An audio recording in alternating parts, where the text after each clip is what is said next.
10 years ago, MH370 from Malaysia disappeared. There was months-long searching that went on over an incredibly large amount of the water that covers that part of the world. Several leads turned out to be not the plane. And, yeah, I mean, you had how many people on that plane? 239. 239 souls lost without a trace. Right, without a trace. And I don't know that we've made that much of a step forward in radar and tracking of planes in certain parts of the world, so we always know where they are. It's kind of crazy. But No David distress Soucie, calls. Yeah, no distress calls. David Soucie knows more about this and this topic than anybody on the planet. Good morning, David. Good morning. How are you, Steve and Jen? Nice to have you back. Thanks for having me. I don't like using the word anniversary and tragedies, but this is a bit of a travesty as well. The technology as it exists, I suppose, wouldn't have made any difference. But do you have a theory, or what is the best guess at this point on what happened to that plane? Well, Steve, I wish it was that simple. If it was, I wouldn't have had to write a whole book about it. Yeah. What's that book called? It's Malaysia Airlines, the disappearance and why it's going to happen again. Right. All right. And that's the scary part. We'll get to the why it's going to happen again. But is there any theories that have been brought forth or your own which you think is more likely than others? Well, I can tell you what I think is less likely. The one that is most likely in my mind is an onboard fire, and there's a little bit of explanation as to go along with that. But what I really resist and don't want to go into is this idea of a suicide, because that's what everybody seems to say. It's the easiest explanation. Oh, he just wanted to kill everybody on that airplane.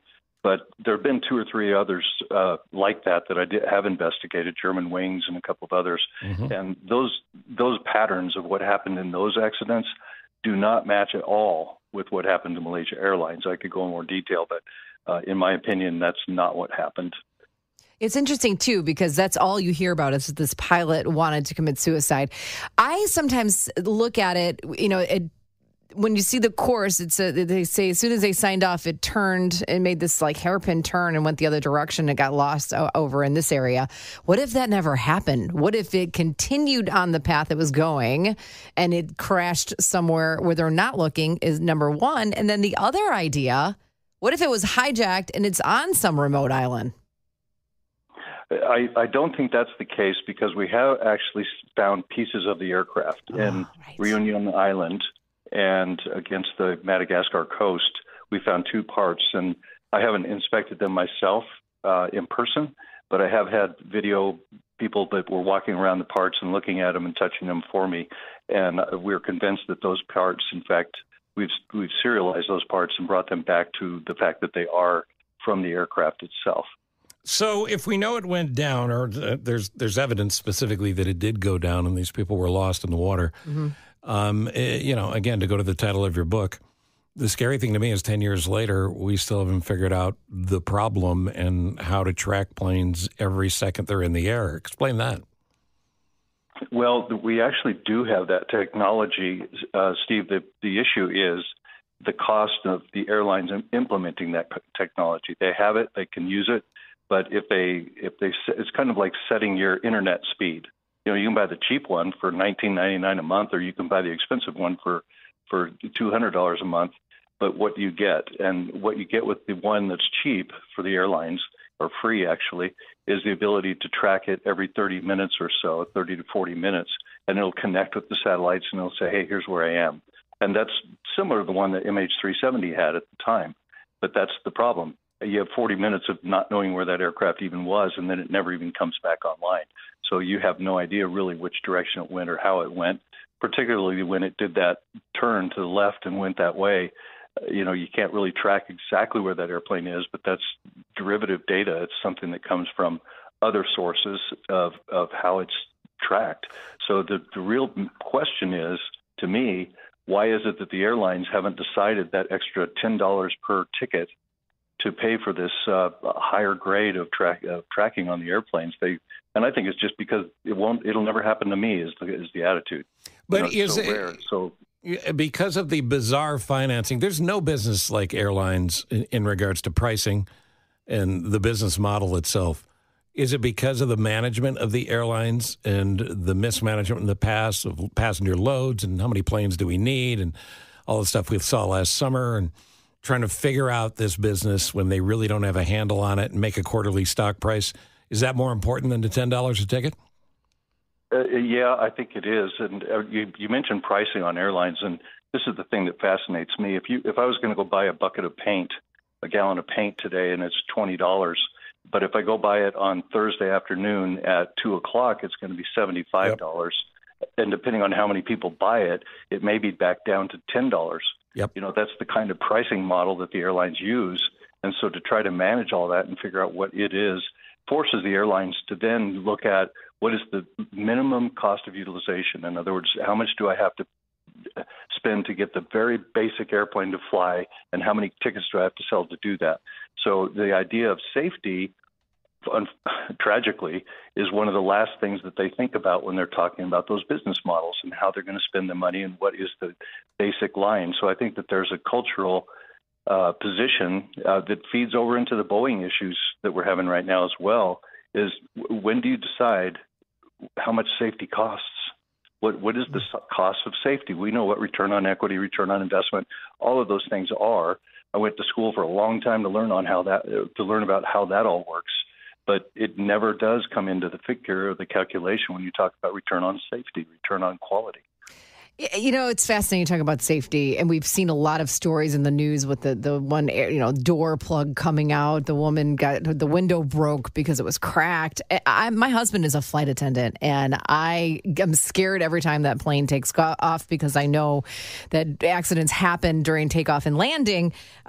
So I get nervous about flying all the time, but I know that flying is relatively safe. So why do you say that something like what happened to Flight 370 will happen again? Well, in that case, it has to do most with the fact that the airlines are not willing to do what's necessary to make sure that they get to that level of safety where they have to have it. And that, again, there's inherent safety issues with flying, period. I mean, we're not sitting in rocking chairs in our living rooms. Right. We're flying in an airplane. We're, tens of thousands of pounds of metal flying through the air at almost the speed of sound. Mm-hmm. It just inherently, there's dangers associated with that. And those are accepted and they're understood.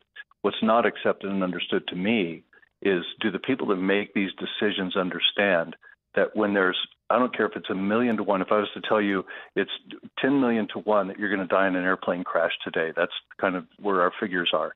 And that sounds like, wow, that's an acceptable risk to me. But you know what? The one person that dies, it's not an acceptable risk to them. It's now 100% that they are going to die because they did. So that's the concept, and that's the idea that I think needs to be brought up and discussed within the airline boardrooms. Is you may think this isn't going to happen to you, but if it does, not only you, it could be your children, it could be the person on the ground that was in that accident. So we've got business decisions that are made over the lives of people on the chance that it will never happen again or never happen to them. That's a very ice cold truth that exists there. So does this fall on insurance companies that insure these airlines? Because it's only math, and when you do the math, if I crash a plane and a lot of people die, am I covered? Yeah, that is exactly where it's going. In fact, a colleague of mine just met with Allianz, which is a large aircraft insurance company, just a couple of weeks ago to discuss this very issue. And it goes into every aspect of aviation, and this is where, where do you focus? Because right now, what the main purpose of that meeting is pilot rest and crew rest, and are they getting enough sleep? So, there's a never-ending cycle, and that's why we talk about having safety management systems. And what safety management systems do is allow us to focus our efforts and our money and resources on things that are the most likely to happen. Okay? So if we just look at it from that perspective, the most likely to happen, when you said it's the safest air system, it is the safest place to be. It really is. And that's due to the fact that we have this safety management system that does it. So it's always difficult for me to talk about specific incidents and not sound like I'm calling in the police on everybody, the safety police, and saying, hey, we need to shut this all down.